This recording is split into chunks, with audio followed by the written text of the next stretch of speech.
Olá pessoal, sejam bem-vindos a mais um vídeo do nosso canal Livrologia. Se você gosta de livros, e gosta de ouvir resenhas sobre livros, né? Assistir vídeos de resenhas sobre livros e indicações de livros também, então se inscreve no nosso canal e ativa o sininho para você receber as nossas próximas notificações. E eu quero conversar com você hoje sobre um livro que eu li que me impactou bastante, que é justamente o Holocausto Brasileiro, né? Da Daniela Arber.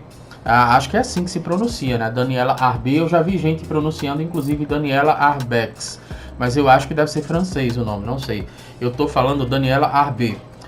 Holocausto Brasileiro é um livro espetacular. Todo mundo deveria ler esse livro. Na verdade, esse livro me foi indicado, eu já tinha visto esse livro, inclusive até na Amazon e tal, porque eu tinha comprado um outro livro dessa mesma autora que falava sobre o incêndio da Boate Kiss, né? O nome do livro é Todo Dia, Mesma Noite. Eu parei esse livro na metade porque eu precisava dar ênfase a outros estudos, e aí eu vou voltar e em breve a gente vai comentar sobre esse livro do incêndio da Boate Kiss, tá? Mas o Holocausto Brasileiro é um livro que me foi passado pelo professor Fernando Santos, professor de psicologia, né? E eu estava pagando a cadeira de psicologia e políticas públicas, e a gente estava debatendo justamente sobre a questão da luta antimanicomial. A gente estava debatendo sobre a questão do sofrimento psíquico do ser humano, sofrimento intenso psíquico que o ser humano precisa, inclusive até de um tratamento. Qual seria o tratamento mais adequado? E o professor convidou a gente a ler esse livro aqui. Inclusive, deixa eu abrir um parênteses aqui, porque eu tenho um canal que fala só sobre psicologia e psicanálise, e às vezes a gente fala sobre neurociência. Lá, na verdade, a gente gosta de citar, gosta de refletir, né, sobre o comportamento humano, questões emocionais. Eu vou deixar o link no primeiro comentário fixado aqui abaixo. Se você quiser conhecer o nosso outro canal, você vai lá e se inscreve no outro canal também, que você vai estar ajudando a gente, tá? Mas como aqui a gente fala sobre livros, eu decidi comentar um pouco sobre o Holocausto Brasileiro, porque é uma história que eu não sabia que tinha acontecido. Eu particularmente gosto muito de livros jornalísticos, né? Então, a citar como exemplo, por exemplo, livros de Ivan Santana. Tem alguns livros de Ivan Santana que eu já coloquei aqui no canal.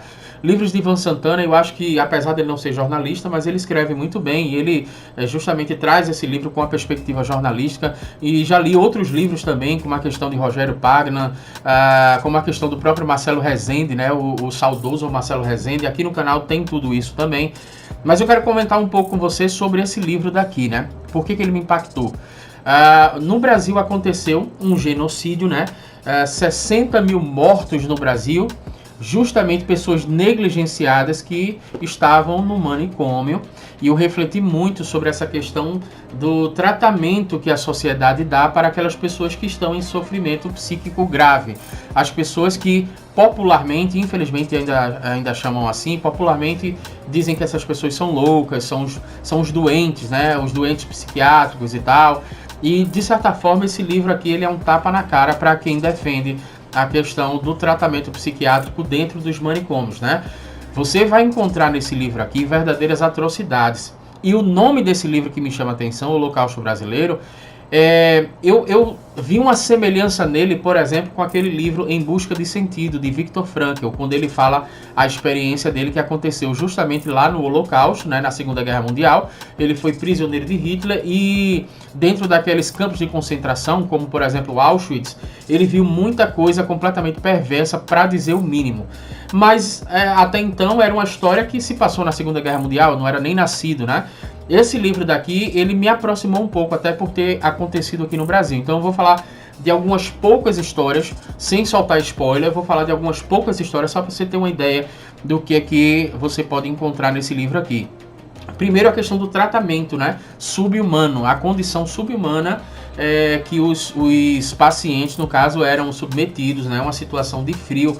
Aqui é válido ressaltar, a gente está falando de Barbacena, de Minas Gerais. Esse hospital era em Barbacena, Minas Gerais. Eu não conheço o clima de Minas Gerais. Eu já fui para lá uma vez, mas eu era muito pequeno. Eu lembro realmente que era frio, mas especificamente Barbacena, eu não sei como era. Aqui no livro vai relatar que era um lugar extremamente frio.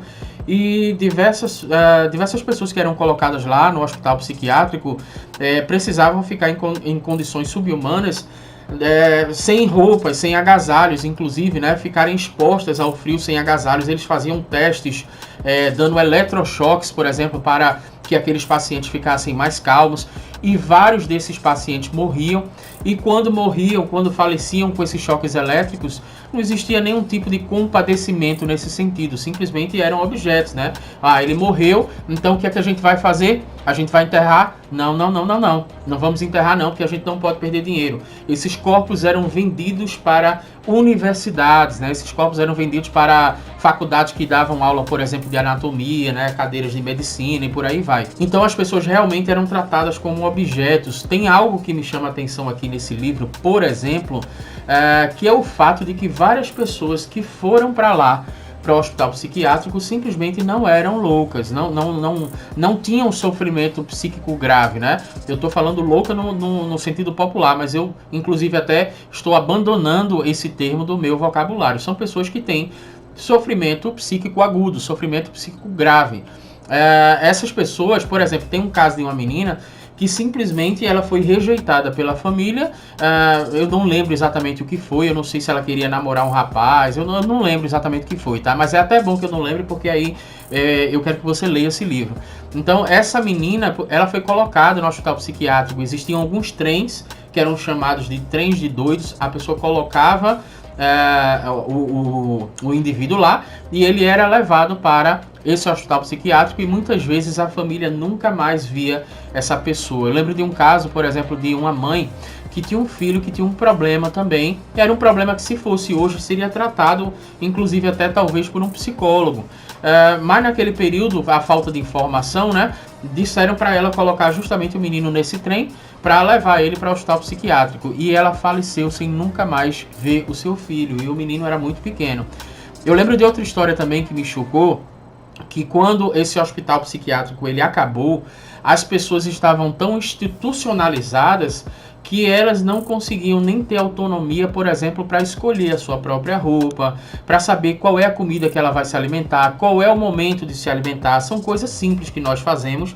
Você já pensou, por exemplo, uma pessoa passar tanto tempo no hospital, estar tanto tempo institucionalizada, que ela, por exemplo, sai de lá e não consegue nem ter a percepção de que quando ela entra no quarto e o quarto está com a luz apagada, ela tem a liberdade e a possibilidade de acender a luz.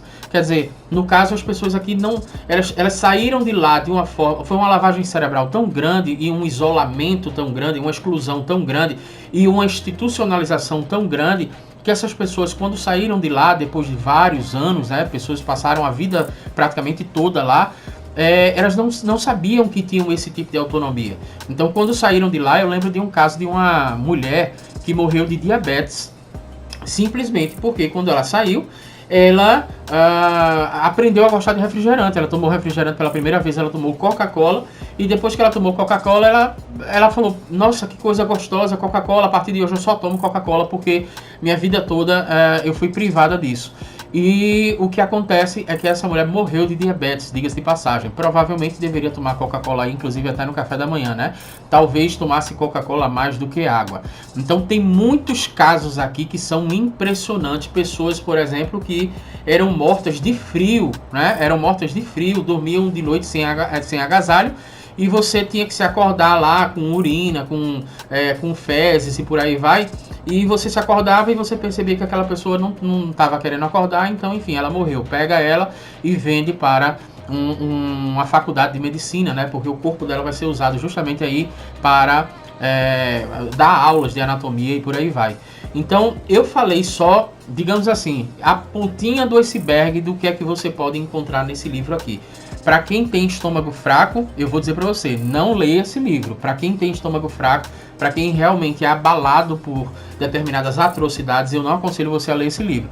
Agora, aconselho você a ler esse livro se você quiser conhecer um pouco mais dessa história, e principalmente se você for estudante de psicologia, psiquiatria, se você for estudante, por exemplo, de psicanálise, é interessantíssimo você ler o belo trabalho de Daniela Arbé aqui, tá? E se você gosta de psicologia, lembro que eu vou deixar aqui embaixo no primeiro link fixado o link para o meu canal. No primeiro comentário fixado eu vou deixar o link para o meu canal que fala lá sobre psicologia e principalmente psicanálise e em algumas vezes neurociência, tá? A partir de agora estão aparecendo 2 vídeos para você. Um sou eu que estou te sugerindo, o outro é o próprio YouTube que está te sugerindo. Então eu vou combinar o seguinte com você: escolhe um dos 2 que eu quero te ver por lá, tá? E não se esquece de se inscrever no nosso canal e dar o teu joinha.